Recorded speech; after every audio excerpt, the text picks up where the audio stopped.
The space station called Nexus Prime never slept. Ships came and went at all hours. Aliens of every shape and color walked through its wide corridors. They traded goods, made deals, and formed friendships that crossed the stars. It was a place of opportunity, a place where anyone could find a new beginning. But not everyone. Sailith.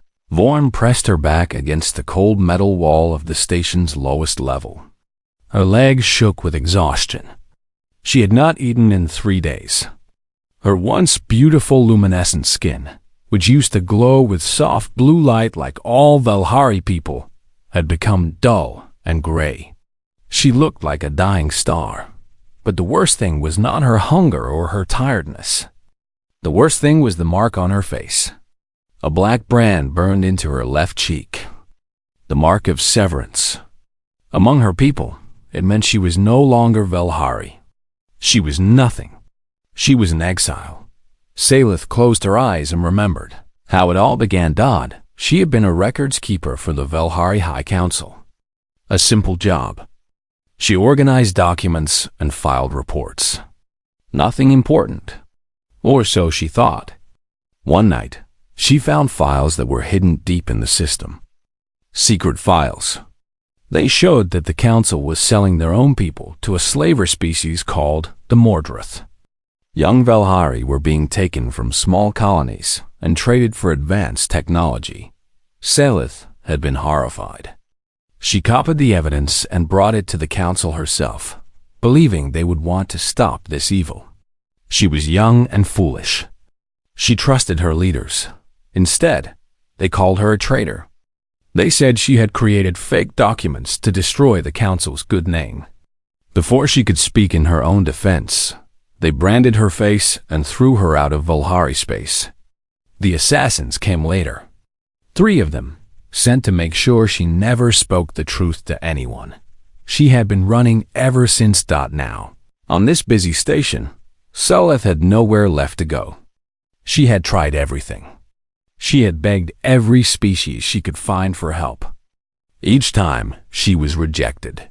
The Krethri Collective was her first hope. They were an insect-like species that valued community above all else. Surely they would understand her need for protection. But when they saw her mark, they backed away as if she carried a disease. "You are severed from your hive," their speaker had said, his many eyes blinking in disgust. "You are contagion. We cannot allow you among us." The Tovani merchants laughed at her. They were tall, thin beings with silver skin who cared only about profit. "What can you offer us?" they asked.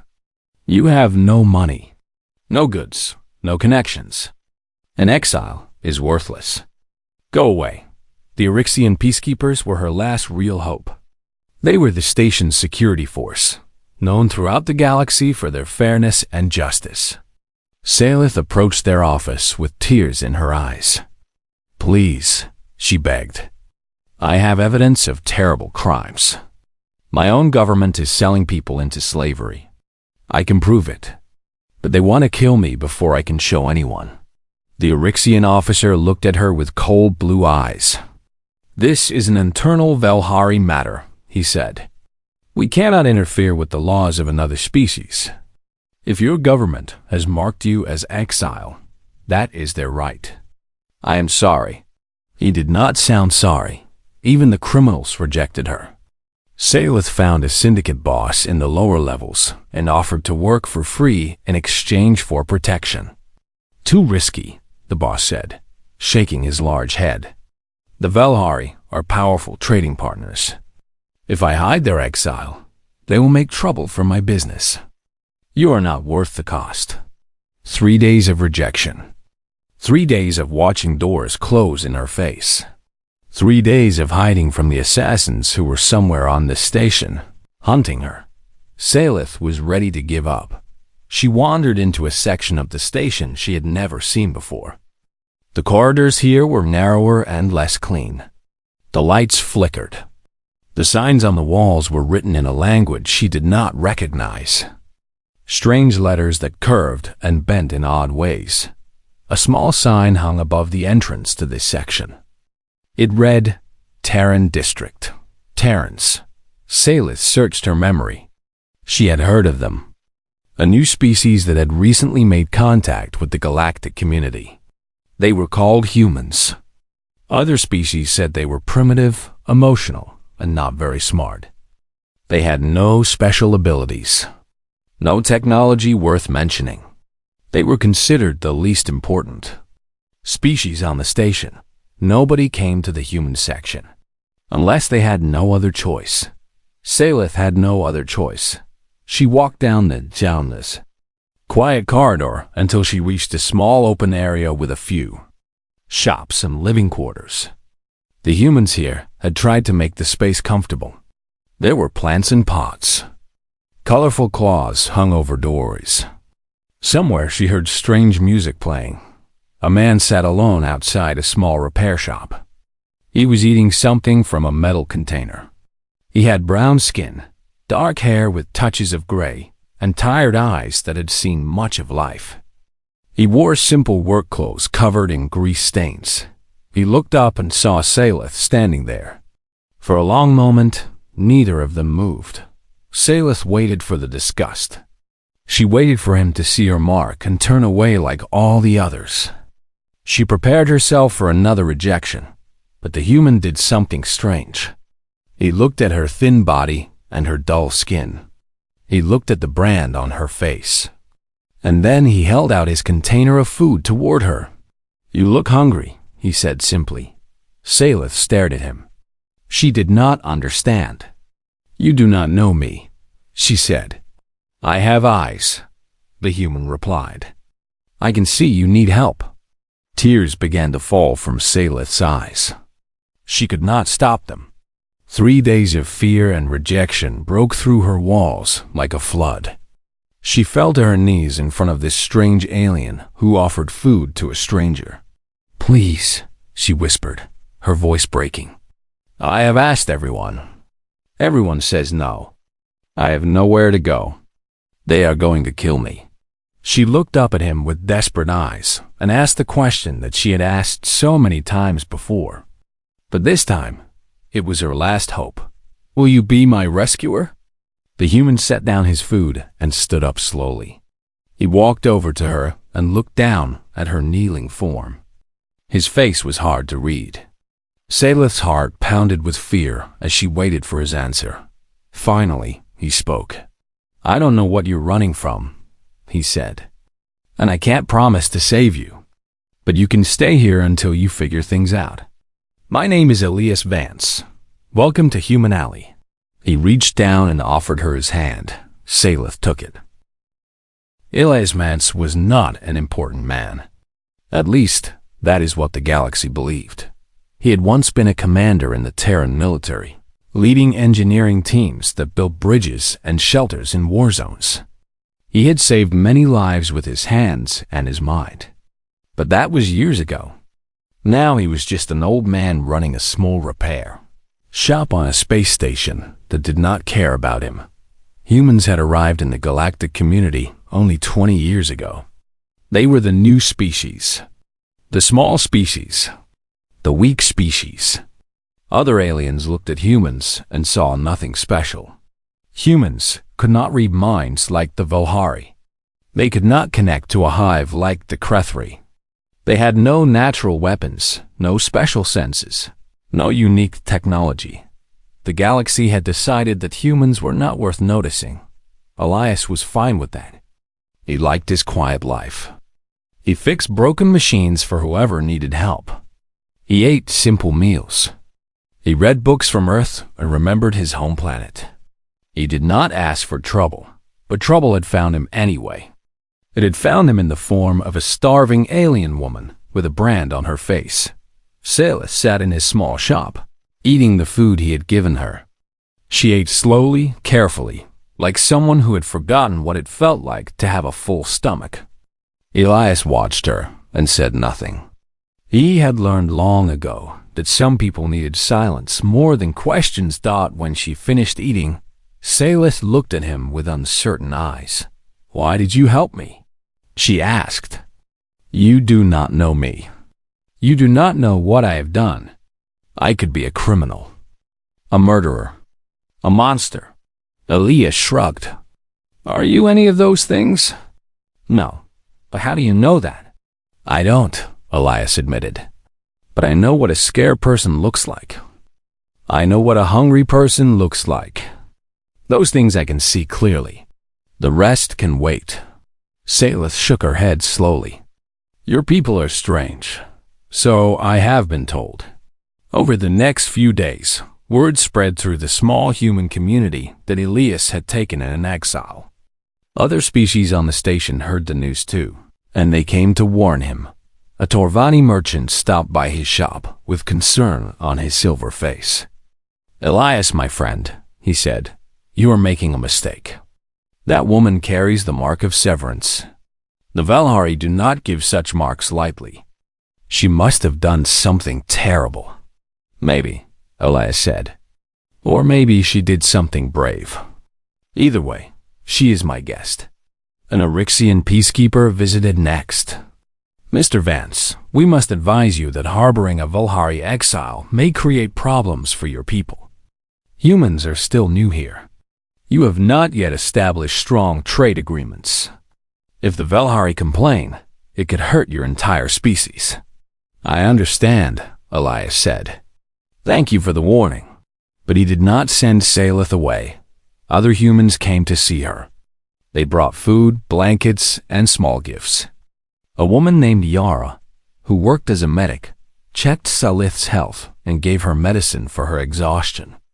A young man named Marcus, who ran a food stall, brought her hot soup every morning. A family with 2 children invited her to share dinner with them. Salith did not understand any of this. You have nothing to gain from helping me, she told Yara one evening. Your leaders are right. I am a danger to your people. The Valhari will punish anyone who protects me. Yara smiled and continued checking Salith's healing wounds. Do you know what life was like on Earth for most of human history? She asked. No, it was hard. Very hard. We had wars and famines and diseases. We lost millions of people to cruelty and hatred. Through all of it, the only thing that kept us alive was each other. We learned that if you help your neighbor today, maybe your neighbor will help you tomorrow. It became part of who we are. But I'm not your neighbor. I'm not even your species. Yara looked at her with warm brown eyes. You are now. As the days passed, Salith grew stronger. Her skin began to glow again with soft blue light. She started helping Elias in his shop, learning how to fix simple machines. She was smart and quick, and Elias was a patient teacher, but Salith carried a weight on her heart, a secret that she had not yet shared. Finally, one night when the shop was closed and the corridor outside was quiet, she decided it was time to tell the truth. Elias, she said, I need to tell you why they want me dead. Elias set down the tool he was cleaning. I am listening. Salith took a deep breath. The Valhari High Council is selling our own people to slavers. Young Valhari from small colonies are being taken and traded to a species called the Mordrith in exchange for advanced technology. I found the evidence. I tried to expose the truth. They called me a traitor and burned this mark into my face. Elias was silent for a long moment. His face was calm, but Salith could see something change in his eyes. Something hard. You have proof of this? He asked. Double quotes, yes. I copied the files before they caught me. The data is hidden in a secure place. If I can get it to the right people, the whole galaxy will know what the Council has done. That is why they sent assassins. They do not want justice. They want silence.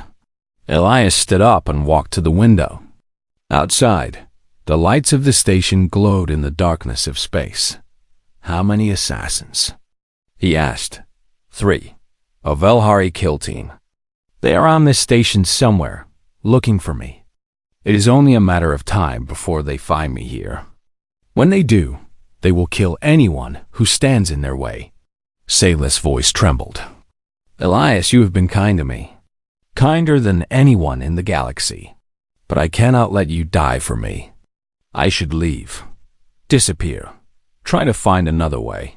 Elias turned back to face her. There was no fear in his eyes. Only a steady determination that Sayla had seen in soldiers and warriors, but never in a simple repair shop owner. Do you want to run? He asked. No, Sayla admitted. I want to fight. I want the truth to be known.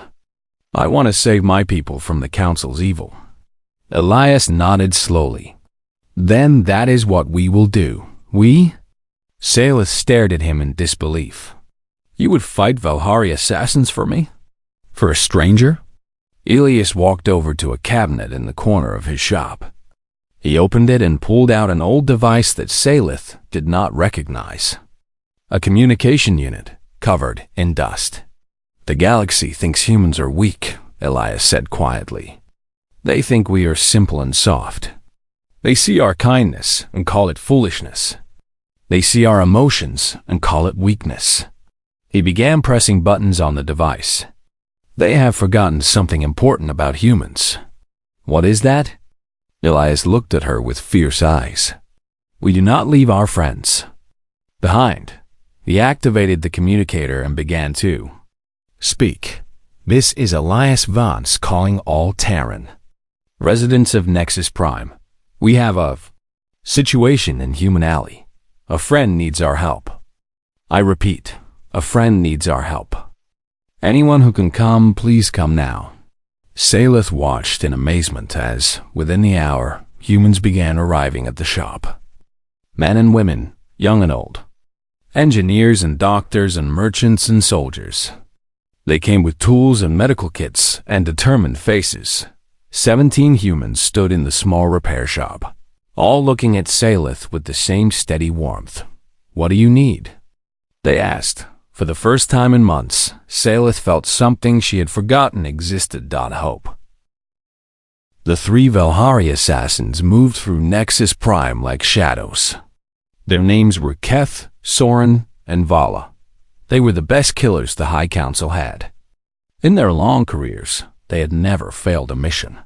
Finding the exile had been easy. The station was full of eyes and ears willing to sell information for the right price. A Torvani merchant had told them about the human who had taken in the branded woman. A foolish act, the merchant had said. Humans were naive creatures who did not understand how the galaxy worked. The assassins agreed. This would be a simple job. They approached Human Alley in the quiet hours when most of the station slept. Keth led the way, his pale blue skin glowing faintly in the dim corridor. Soren and Vala followed close behind, their hands resting on their weapons. The plan was simple. Enter the repair shop. Kill the exile. Kill anyone who tried to stop them. Leave no witnesses. It was what they always did. But when they turned the corner into the small plaza where the shop stood, they stopped. 17 humans stood in a line in front of the shop door. They were not holding weapons. They were not wearing armor. They simply stood there, shoulder to shoulder, blocking the way. Keth studied them with cold eyes. He saw an old man with gray hair and grease-stained clothes. A young woman with medical supplies on her belt. A tall man with arms crossed over his chest. A mother holding her teenage son's hand. Ordinary people. Weak people. People who should have been terrified. None of them looked afraid. Move aside, Keth commanded. His voice echoed in the quiet plaza. We have business with the exile. This does not concern you. The old man in front stepped forward. Keth recognized him from the intelligence reports. Elias Vance, the repair shop owner who had started all this trouble. She is with us, Elias said simply. She is a criminal, Keth replied. A traitor to the Valhari people. You are protecting a lawbreaker. I know what she is, Elias said. I know what she has done. She told the truth, and your masters did not like it. That does not make her a criminal in my eyes. Soren moved to Keth's side, his hand tightening on his weapon. Old man, you do not understand the situation. Step aside, or you will be hurt. I understand perfectly, Elias replied. You have come to kill an innocent woman to protect the crimes of powerful people. Where I come from, we have a word for people who do that. We call them cowards. A flash of anger crossed Soren's face. He started to draw his weapon, but Keth raised a hand to stop him. The lead assassin looked at the line of humans more carefully now. He was beginning to realize that something was wrong with this situation. These people should be running. They should be screaming for help. They should be trying to save themselves. Instead, they stood still as statues, watching, waiting. You are making a serious mistake, Keth said slowly. Humans are new to the galaxy. You have no powerful allies, no great technology, no military strength. If we kill you here, no one will care. Your governments will not start a war over a few dead colonists. The galaxy will forget you by tomorrow. Yara, the medic, spoke up from the line. Maybe you are right, she said. Maybe no one will care if you kill us. Maybe the galaxy will forget. But we will not forget. And wherever there are humans, they will remember what you did tonight. Is that supposed to frighten me? Keth asked with a cold smile. No, Yara replied. It is just the truth. Humans have long memories. We remember kindness, and we remember cruelty. We remember the people who helped us, and we remember the people who hurt us. Your council may think they can buy silence with death, but they have never dealt with humans before. Keth felt something strange stirring in his chest. It took him a moment to recognize it. Doubt. He had killed many people in his career. He had faced warriors and soldiers and guards. He had faced people who begged for mercy and people who fought to the last breath. But he had never faced people who simply stood in his way without weapons or armor. Looking at him with calm, steady eyes, it was deeply unsettling. Vala moved closer to Keth and spoke quietly. This is taking too long. We should just kill them and complete the mission. Think carefully, Keth whispered back. If we kill humans, it becomes an incident. Other species will investigate. Questions will be asked. The council wants this done quietly. Since when do we care about quiet? Vala demanded. Since I saw the way these creatures are looking at us. Keth turned back to face Elias. You are willing to die for this woman? A stranger? Someone you have known for only days? Yes, Elias said without hesitation. Why? What is she to you? Elias was quiet for a moment. Then he said something that Keth would remember for the rest of his life. She asked for help. That is enough. The standoff continued for several long minutes. The assassins calculated their options. They could easily kill these humans. It would be quick and efficient. But Keth could not shake the feeling that it would be a mistake. He thought about what the medic had said. Humans, remember. It was such a simple statement, but it carried weight. Keth had seen many species rise and fall in the galaxy. The ones who survived were not always the strongest or smartest. Sometimes they were simply the ones who refused to give up. The ones who held on to grudges and promises across generations. Looking at these humans standing in the cold plaza, refusing to move, refusing to be afraid, Keth suddenly wondered if the galaxy had underestimated this strange species. We will return, he said finally.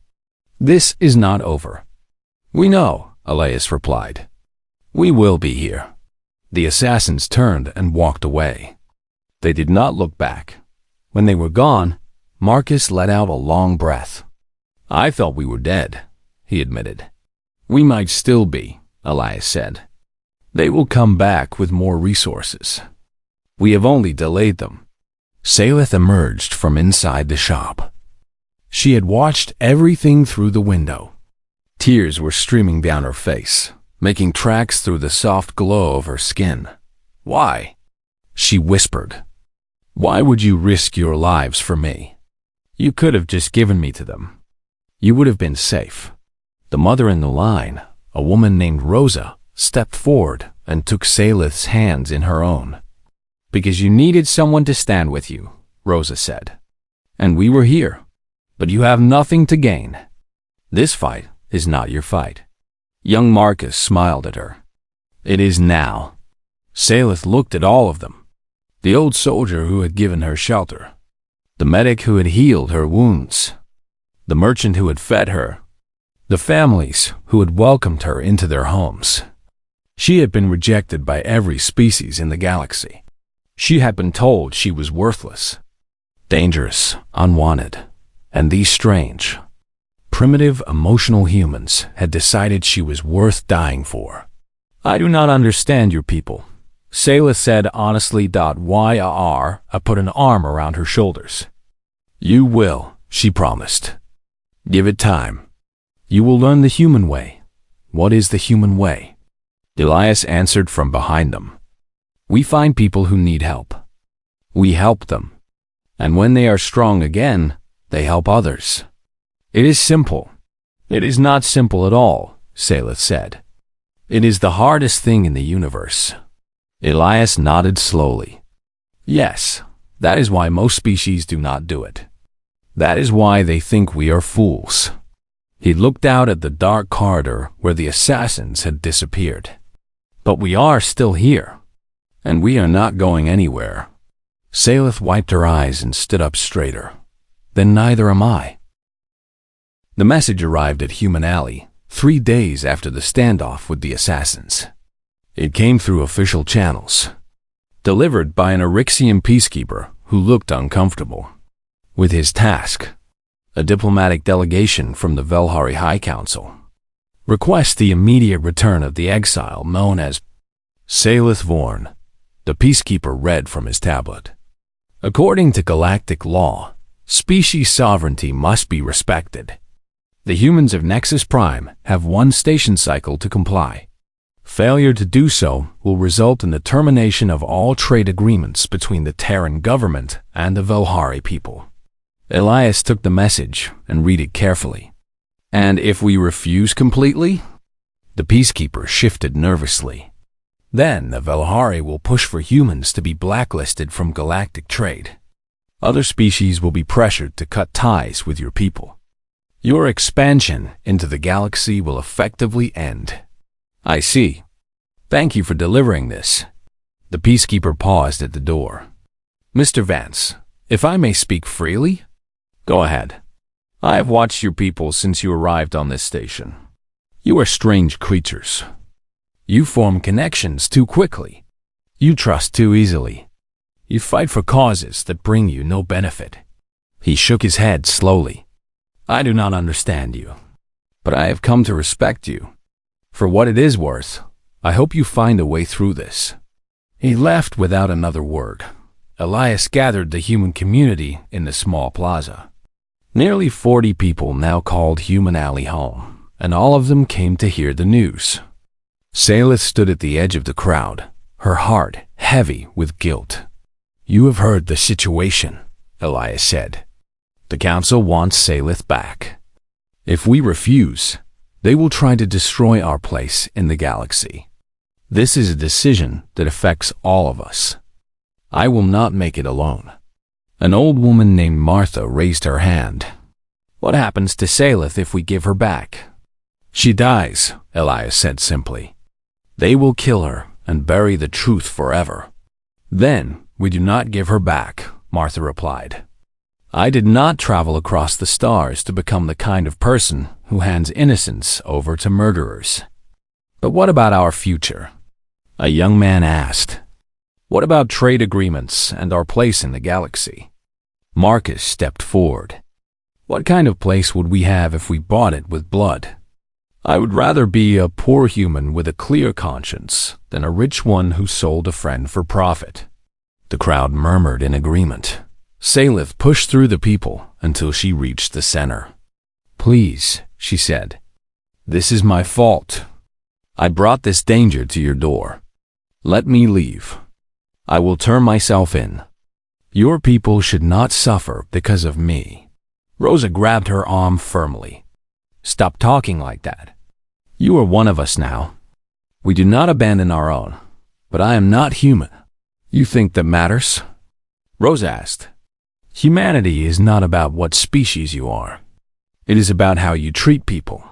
And you, Salith, have more humanity in your heart than those council members who share your blood."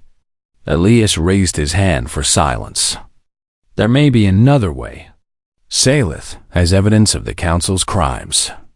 If we can get that evidence to the right people, the whole galaxy will know the truth. The council will be too busy defending themselves to worry about one exile." "How do we do that?" someone asked. "I have already sent a message to the Terran ambassador on this station. Her name is Director Anaya Obi. She is a good woman with a sharp mind. If anyone can find a way to use this evidence, it is her." The response came faster than anyone expected. That evening, Director Anaya Obi herself walked into Human Alley. She was a tall woman with dark skin and gray-streaked hair pulled back in a tight bun. Her eyes were intelligent and fierce, and she walked like someone who had faced worse threats than angry alien councils. "Mr. Vance," she said, shaking Elias's hand firmly, "I have read your message. I have looked at the evidence your friend provided.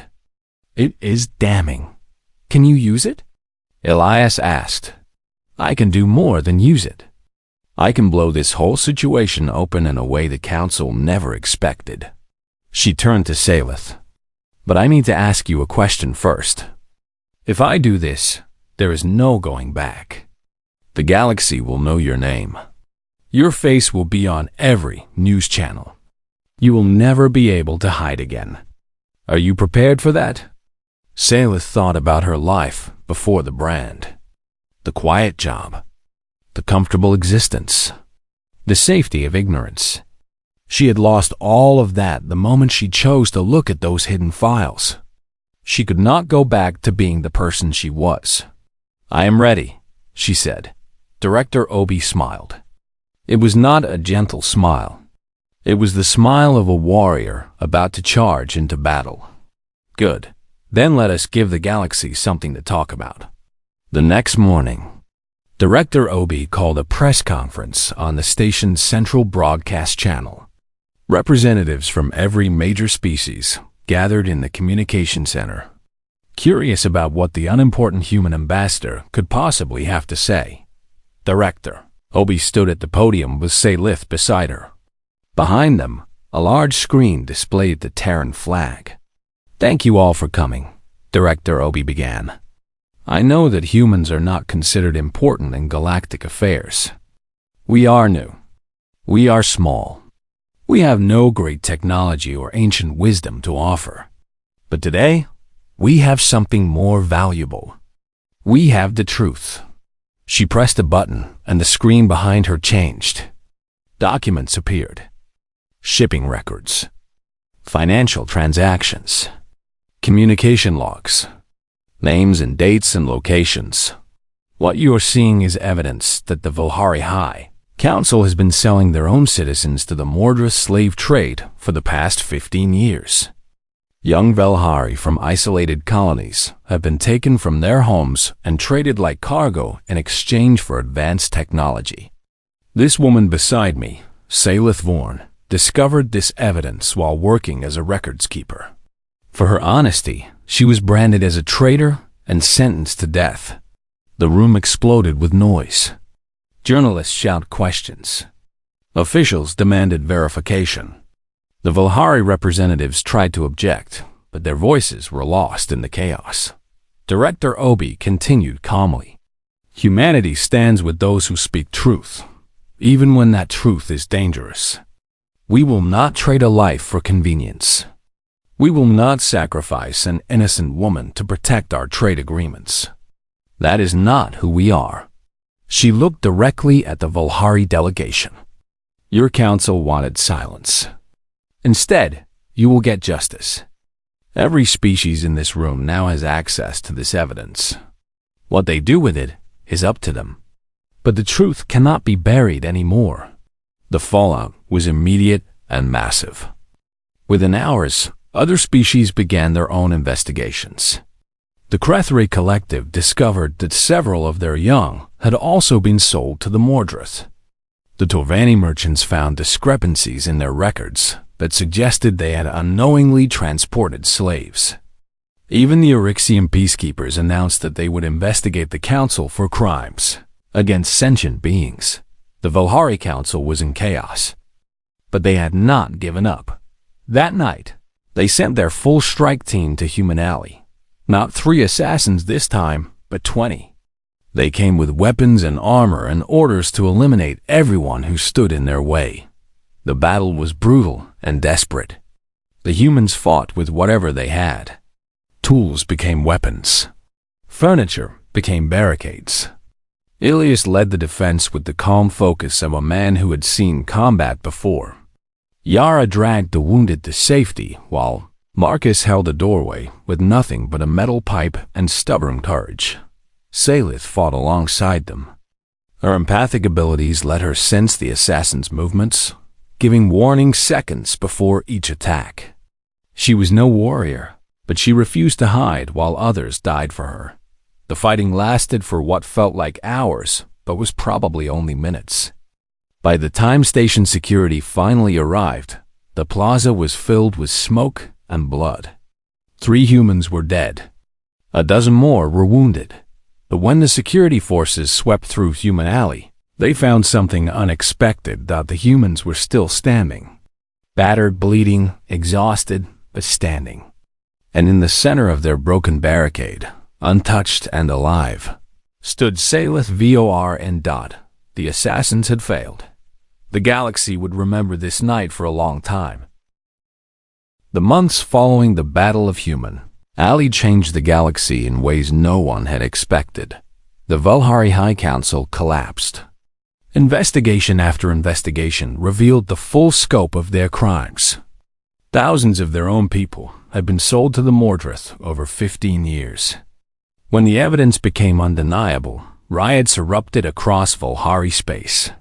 The council members tried to flee, but there was nowhere to run. They were arrested, tried, and sentenced to spend the rest of their lives in the very slave camps they had helped fill. A new Velhari government rose from the ashes, led by reformers who had been silenced for too long. One of their first acts was to remove the mark of severance from their legal system. The brand that had made Salith an outcast was abolished forever. The Mordrith slave trade was exposed to the entire galaxy. Species who had quietly looked away for generations were now forced to confront the horror. Trade routes were shut down. Slavers were hunted. Colonies of freed slaves were established on empty worlds. Given new chances at life. And through it all, the galaxy watched the humans with new eyes. The little species that no one had taken seriously had done something remarkable. They had stood against powerful enemies for a stranger. They had bled and died for someone who was not even their own kind. They had refused to be silent when silence would have been so much easier. Other species began, asking questions they had never asked before. What would it be like to have humans as allies? What would it be like to be protected by people who valued loyalty over profit? The Terran ambassador, Director Obi, was flooded with requests for diplomatic meetings. Trade agreements that had been blocked for years were suddenly approved. Human colonies received invitations to join. Galactic organizations that had once rejected them. But the humans of Human Alley did not celebrate. They were too busy rebuilding. 3 of their own had died in the attack. A young engineer named David, an elderly teacher named Grace, a father of 2 named Thomas. Their names were carved into a simple stone monument in the center of the plaza, where everyone could see them. The wounded slowly healed. The damaged buildings were repaired. Life continued, as it always does. Salith Vorn spent most of her time helping with the reconstruction. She worked alongside the humans every day, learning their strange customs and their stranger humor. She discovered that humans sang songs while they worked. She learned that they told jokes to ease their pain. She found out that they hugged each other when words were not enough. She received many offers in those weeks. The new Velhari government wanted her to return home as a hero. The Eryxian peacekeepers offered her a position as a special investigator. 7 different species extended asylum and citizenship. Salith refused them all. One evening, she found Elias in his repair shop, working on a broken machine. His hands were still bandaged from the battle, and he moved more slowly than before. But his eyes were the same steady, calm eyes that had looked at her on that first terrible day. She sat down across from him and watched him work for a while. The new Velhari government wants to give me a medal, she said finally. That sounds nice, Elias replied without looking up. They want to put my face on money. Even better. You could buy yourself something nice. Salith smiled despite herself. Humans and their jokes. I told them no. Now Elias looked up. Why?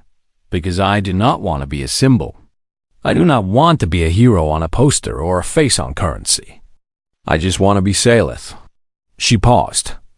I want to stay here, in Human Alley, with the people who actually cared about me when no one else did. Elias set down his tools and studied her face. The brand was still there, a dark mark against her glowing blue skin. It would never fade completely. But somehow, it did not look like a mark of shame anymore. It looked like a badge of courage. You are always welcome here, he said simply. Salith nodded, but there was still a question in her heart. A question that had haunted her since that first night. Elias, why did you help me? You could have turned me away like everyone else. You could have protected your people by staying silent. Why did you choose to risk everything for someone you did not know? Elias was quiet for a long moment. When he spoke, his voice was soft. When I was young, my family was very poor. We lived in a small town where people did not have much. One winter, our house burned down. We lost everything. I thought we were going to die in the cold. He smiled at the memory. But our neighbors came. People who had almost nothing themselves brought us food and blankets and shelter. They did not ask what we could give them in return. They did not calculate the cost and benefit. They just saw that we needed help, and they helped. That is the night I learned what it means to be human. He looked at Salith with gentle eyes. You asked if I would be your rescuer, but you have it backwards. You rescued yourself when you told the truth, when you chose to expose the corruption even though it destroyed your life, when you refused to stay silent even when everyone punished you for speaking. All we did was make sure you had the chance to finish what you started. Tears rolled down Salith's cheeks, glowing faintly in the dim light of the shop. I still do not fully understand humans, she admitted. Your compassion makes no logical sense. Your loyalty cannot be explained by science. You fight for people who can give you nothing in return. It goes against every rule of survival. I know, Elias agreed. Maybe that is why it works. In the weeks that followed, something strange began to happen. Other outcasts started finding their way to Human Alley, a young Krethri who had been expelled from his hive for questioning their leaders. An old Tarvani merchant who had been ruined for refusing to transport illegal goods. A scarred Eryxian who had been discharged for showing too much sympathy to the people she was supposed to guard. They came from every corner of the galaxy. Rejected, forgotten, abandoned.